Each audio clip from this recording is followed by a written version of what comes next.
بسم الله الرحمن الرحيم الحمد لله رب العالمين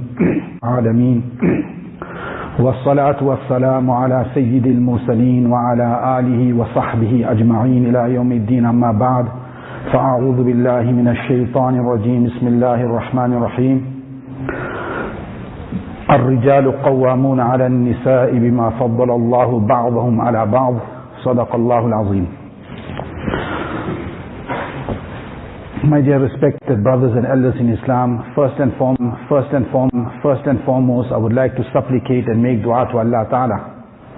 Then may Allah Ta'ala give me ikhlas in these few words. May Allah Ta'ala make it beneficial for all of us. As Maulana has alluded, the topic for discussion today will go around feminism. Now, this topic of feminism is very pertinent to the time that we are living in and the era that we are living in. Before we go more deeper into the topic, we must first understand a little bit of history behind it. Where did the feminism stem from? Where did it start from? Who are the founders of it, etc. So after doing a little bit of research, I found that feminism started in the 19th century in Europe. And the founders of feminism are few ladies. One lady, her name was Mary Wollstonecraft, and Helen Gardiner and Susan Anderson. These are the three ladies that founded feminism in the 19th century. If we do a research on these ladies, we find that they were atheists. They were agnostic. They never believed in God, in Allah Ta'ala, in any God. And they had a big fight with the Christians of that time. And they made certain statements against Allah Ta'ala and the Creator that I don't even want to repeat today. I don't even find it within myself to repeat such disgusting statements that they made against the Zat of Allah Ta'ala. But what they did say is that the enemy of woman is from the pulpit. The pulpit, referring to the priests in the Christian churches, they are the enemies of woman. It stems from the pulpit. That's what they said. So first they discarded obviously Christianity, and their mission was to promote the rights of women. For example, the rights to vote, the rights to have land ownership, etc., etc. That's what the goals were initially. Then as time progressed, in the 20th century, it started spreading to America, it spread to China, and at the time of Arab nationalism, it also spread to the Arab countries also. So all the women, a lot of women started moving towards feminism. And then it took a very, very ugly scene to it, and a very ugly formation to it. In the sense that a lot of these women are atheists. It is reported that statistically, from every 10 women, only a feminist, only one believes in religion. 9 out of 10 feminists, they don't believe in religion. They are agnostics. And in about 1993, the statistics say, there were approximately 16% of atheists in the world constituted women. But by the time we reached 2018, which is just a few years ago, about 43% of atheists are women. That means they moved away from religion totally. So there's a very, very deep link between atheism and feminism. It goes together. And they say that all the problems of the world, their problems that they are facing is because of men, and we are living in a patriarchal society, a male-dominated society. And there are different forms of feminism. There are 3 types of feminism. The first type of feminism is called liberal feminism. Liberal feminism, their motivation and objective is to advance women's rights and for progress of women in society.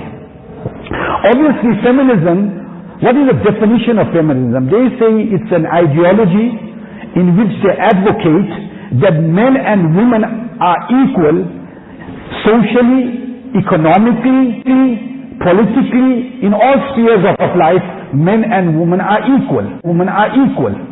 So what they're trying to do is they're trying to put ladies forward, and they want ladies to play a major role in societal life and in the workplace, etc., etc. So this is what they have been pushing for. Then there's a second type of feminism. It's called radical feminism. This is a more hardline sort of feminism, wherein their objective is to eliminate male domination in society, totally eliminate it. They don't want men to be dominant in society. They want to be equals to men in society. That is radical feminism. And currently speaking, they are looking for approximately 40% of quota. For example, you're running a big company, it is a big public company. They want at least 40% of women representation on the boards of those companies. They're looking at least 40% or more, 50%. So this is what they are looking for, radical feminism. And the third category of feminism is called socialist feminism, that is linked to Karl Marx and his theory of socialism. So this is in a nutshell what we have today regarding feminism and the statistics that lie behind it. Sometimes ladies, they have a bad experience, they got a bad husband who never treated him properly or whatever it is, so they want to fight for their rights. So their ambition is that no, we are fighting for our rights, we have to fight for our rights. But what happens to them is once they join the feminist groups, they get engulfed into those groups. They get sucked in, they get indoctrinated, their minds get warped over, and it can even lead to kufr also. They make such statements, Allahu Akbar Kabira, that we can't even fathom what kind of statements they make. There was one lady who is one of the leaders of feminism in America. Everybody knows her, must have heard of her. She came and led the imamat here in Cape Town, Amina Wadud. She's one of the ladies who is the leading figures as far as feminism today in the world is concerned. She made blasphemous statements against Hazrat Ibrahim alayhi salatu wassalam, that how could he leave his son and his wife in the middle of the desert. Na'udhu billah, he was a deadbeat dad. Na'udhu billah min zalik. This is the feminists that we are talking. They haven't even left Anbiya alayhi salatu wassalam untouched. They even attacked Nabi Ibrahim alayhi salatu wassalam. They said what kind of a father he was, to leave his son and his wife in the desert all by themselves. Halaki, she don't understand. That was the hukum of Allah Ta'ala. Hazrat Sarah asked him, that are you leaving me here? Are you leaving? Is this the hukum of Allah Ta'ala? What answer Ibrahim alayhi salatu wasalam said? Yes, this is the hukum of Allah Ta'ala. Then she said that إِذَنْ لَا يُضِيعُنَا, Allah is not going to destroy us. If this is the hukum of Allah, then we're ready to stay here. And that's why we know historically these historic events are mentioned in the Quran Kareem. But feminism leads to kufr also, my dear respected brothers. It leads to the point wherein they can't reconcile feminism with Sharia. One of the main things about feminism is they don't want, if anything goes against human intellect and human reasoning from any religious source, they are prepared to reject it. Irrespective of what that source is, whether it's the Quran Kareem, whether it is the Ahadith and Mubarakah of Rasulullah sallallahu alayhi wa sallam, they want to reject it. So this is feminism in a nutshell. It also has very, very strong links to lesbianism as well. A lot of these women who are feminists, they are also lesbians. Very strong links. And modernists also are very closely linked to feminists. Because they are looking for the same things. You see? But okay, at some point in the front, they part ways, the modernists and the feminists. But in the initial phases, they are driving towards the same thing. For example, women's empowerment. They want women to come into society And they view, like for instance, they say women have to contribute to our society in which we're living in. They have to contribute. They have to get an education. They must come and rub shoulders with men in the workplace. Even modernists say the same thing. The only difference between the two is the equality part of it, where the woman says that I'm equal to a man, but the modernist doesn't want to go that far because he loses iman. When she says that I'm equal to a man, they're going to start losing the iman, they know that. So as far as they stay together neck and neck, but in the end they have to part ways. So this is the objective as far as their objectives are concerned. The Quran and Hadith is explicit that this ideology of feminism is absolutely rubbish and nonsense. Islam has afforded such respect to women. If a person tells me, Mufti Sahab, I want to give you an invitation. I'm going to send to you a bodyguard to your door of your house. Then I'm going to give you a car that has all tinted windows. Nobody can even look inside the car. Right? You'll be totally, nobody can see who's inside the car. All your journey, wherever you're going, your cost of your safar, your food, your stay, wherever you are going, we'll take care of all your expenses. They say, who are you? She must be the president of the country, VIP, very important person. Then you tell them, the Shariat says that a woman when she leaves her house, she must leave with a mahram to protect her. She has full protection. And then she has to put her jilbab on top of her, double protection so nobody can see her. Then she will travel and all her journey expenses are taken care for. Where she's going, she's going to be given proper place to stay, her food, her cost, her living expenses. What you will say that? Say that's called oppression. This side he was VIP. Now all of a sudden it became oppression. This is the double standards that the feminists have. They only want to look at it from one angle. They don't look at the beauty of the Sharia, what the Sharia has afforded women. Women in the time of Arabia, when Nabi Pak sallallahu the advent had taken place, when he came down, Nabi Pak sallallahu alaihi wasallam, it was a time when women were being buried alive. وَإِذَا الْمَوْءُودَةُ سُئِلَتْ بِأَيِّ ذَنْبٍ قُتِلَتْ. They will be buried alive at that time. Sharia has afforded her such great maqam that it came from being buried alive. Nabi Pak sallallahu alaihi wasallam said, "Al-Jannatu tahta aqdam al-ummahat." Jannat lies beneath the feet of the mother. But you see, the feminists don't want to. They say no. If a woman is staying in her house, if she's in society rubbing shoulders with a man, she's contributing to society. But if she's staying in home, looking after children and rearing her children, she's not contributing to society. Now that's where the big problem is in the 21st century. If you look at what is the outcome of this entire feminist movement, they've taken out the women from the houses, they put them in the workplace. Now when they are gone in the workplace, we know that a woman doesn't even earn what a man earns, so people will want to employ women. And then they say they don't want any person with a beard to come and serve the tea. They rather have a beautiful girl dressed up. She must come and serve the tea with half the price. So she's going to get her the job before the man. Now all the men, they can't get employment, so unemployment rate is going up, so they can't feed their children at home. So this feminism has led to unemployment. And besides that, at home the children are sitting alone. There's nobody to look after the children at home. So the children the whole day they're on the playstations and they eventually become delinquents because there's no attention from the father or neither the mother. So they say a woman who's staying in the house and she's rearing her children, she's growing up her children and she's looking after them, she's giving them proper tarbiyat. So alhamdulillah, when they grow up, they will be the next leaders of Islam, they will be the next soldiers of Islam, they will be the next flag bearers of Islam, because the mother has taught the child that until you don't read your salah, I won't give you food.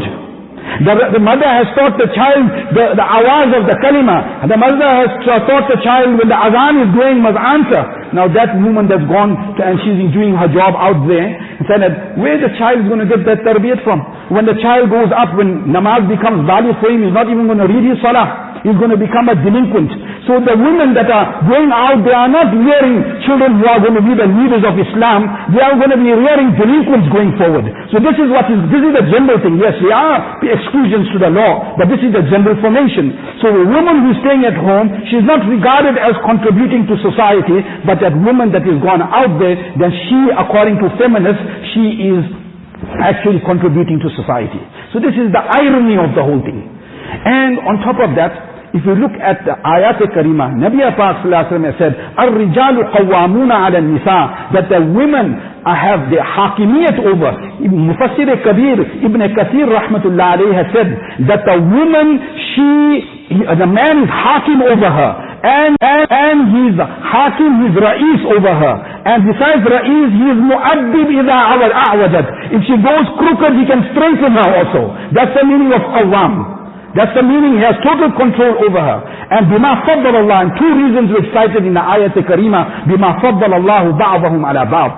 And he makes tafsir of this. He says, "Ar-rijalu afdalu min an-nisa." Men are more superior than women. "Wal-rajulu khayrun min al-mar'a." And a man is more superior than a woman. That is, and he says, "Walihada yukhtassu ar-rajulu bil-khilafa." That is why when it comes to khilafat, when it comes to leadership, Allah Ta'ala has put men in the position of leadership. The imamat should be done by a man. Khilafat should be done by a man. Nubuwwat came down to men. The power of talaq is vested in a man. The shahadat power of shahadat in a court, in qada, a man has double the power than a woman. So many masail, Allah Ta'ala has chosen a man over a woman. So the Quran Kareem is strong in that. It's saying Allah has given fadilat. That Mufassirin say Allah has given fadilat. My dear respected brothers, to go against these verses of the ayat karima is jeopardizing one's iman. Absolutely jeopardizing one's iman. And Allah Ta'ala says, وَبِمَا أَنْفَقُوا مِنْ أَمْوَالِهِمْ. The men, they spend their money on the woman. So the woman now, she can't say, "I'm superior to you.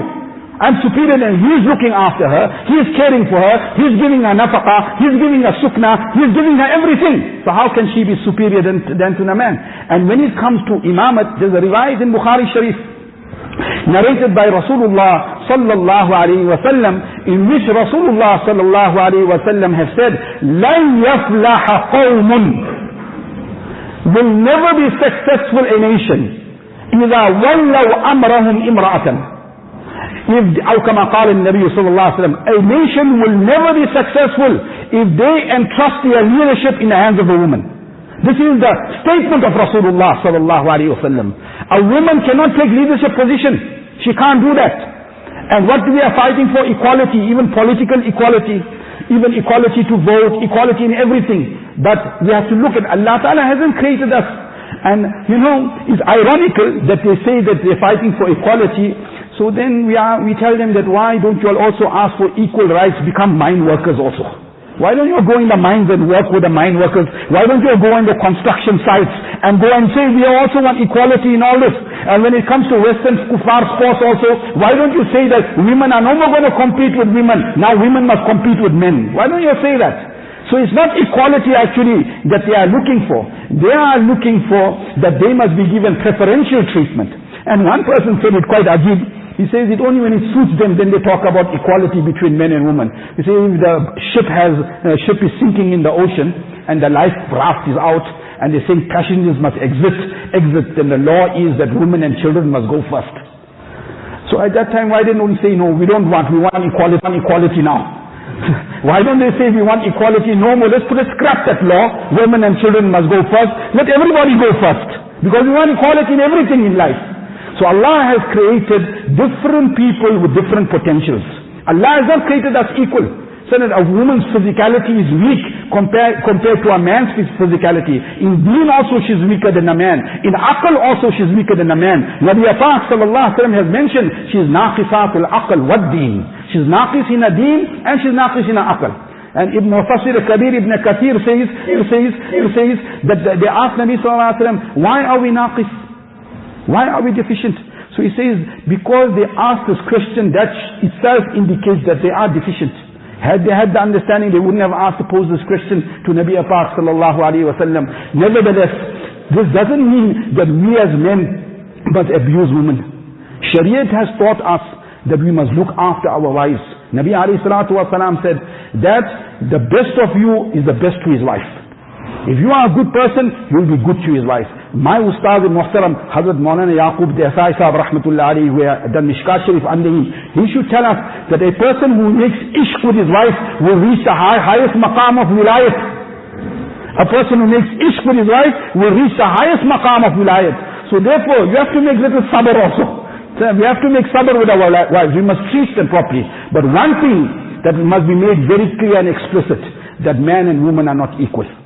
Definitely they are not equal in as far as we don't have to say it, hide this fact. The Quran is saying it. The Quran has said it, and we have to accept that. Allah Ta'ala, a woman who has true understanding, she will also realize Allah is our Khaliq. This is what Allah Ta'ala wants from me in the Quran Kareem. And Allah Ta'ala hasn't deserted me. He has taken care of every right of mine.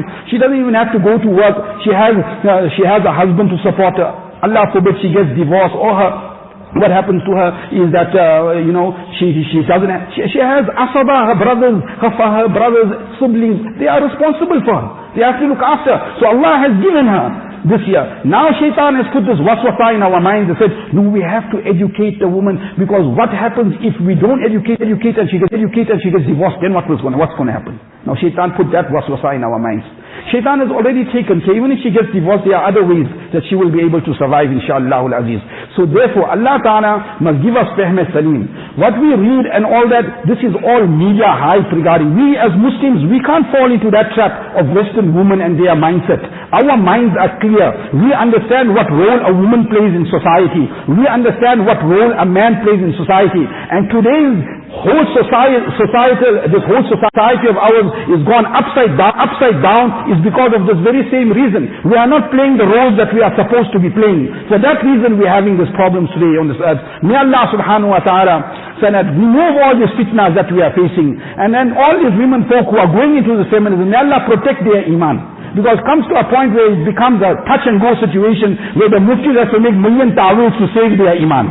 And said, because we don't want to say they are kafir, but they are on the brink of kufr. They are reaching the brink of kufr. May Allah Ta'ala make hifazat, accept this program, and our Kabi Saya over us for years to come. And the ummah, wherever we are in the world, so we're going through so much. It is so important that we speak about these things. And our youth, they hear all these things that we are facing on the ground now. May Allah Ta'ala give us the proper understanding, the proper love and azmat of Quran and Hadith. Keep the Shariat in its pristity. And may Allah subhanahu wa ta'ala keep our women folk at home so they can establish deen in our homes and make it a markaz of Madinah Munawwara. May Allah subhanahu wa ta'ala imbibe in us in these qualities. Wa akhiru da'wana alhamdulillahi rabbil alamin.